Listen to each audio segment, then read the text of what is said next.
আমাদের শেরপুর থানায় বেশালপুর ইউনিয়নে গোয়ালবিশা গ্রামে দুইটা জোড়া গোকরা সাপ চায়না বারোদুয়ারি জলে আটকা পড়েছে।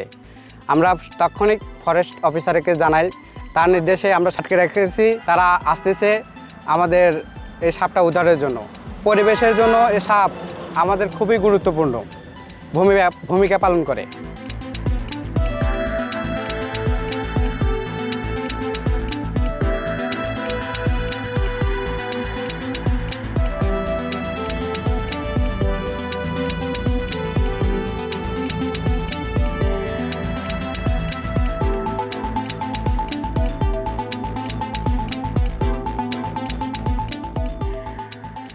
দুইটা সাপ আমরা এখানে ধরা পড়ে গেছে।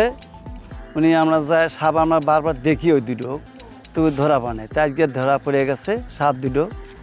সেই হিসেবে আমরা ওই জিনিসটা আঁকছি। এখন উপর থেকে লোক আসবে, সেই আসে উনি দেখে কি বলবে তার ব্যাপার, কারণ আমরা কিছু করে পারতেছি না। আমরা খুব সাপটা মারি না।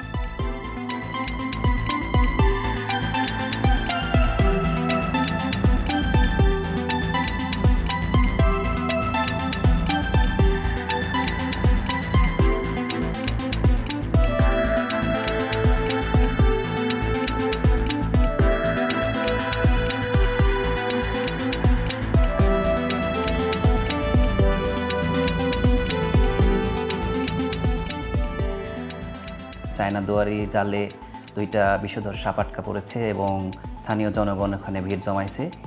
এই খবরের ভিত্তিতে আমরা আমাদের স্টাফদের ওখানে পাঠাই এবং তারা এটা সত্যতা যাচাই করে। তারা এটাকে ওখান থেকে রেস্কিউ করে, প্রকৃতিতে অবমুক্ত করে এবং ওখানে স্থানীয় জনগণদের মাঝে সাপের উপকারিতা সম্পর্কে এবং সচেতনতামূলক কথাবার্তা বলে সবাইকে উদ্বুদ্ধ করে এবং প্রকৃতিতে অবমুক্ত করে।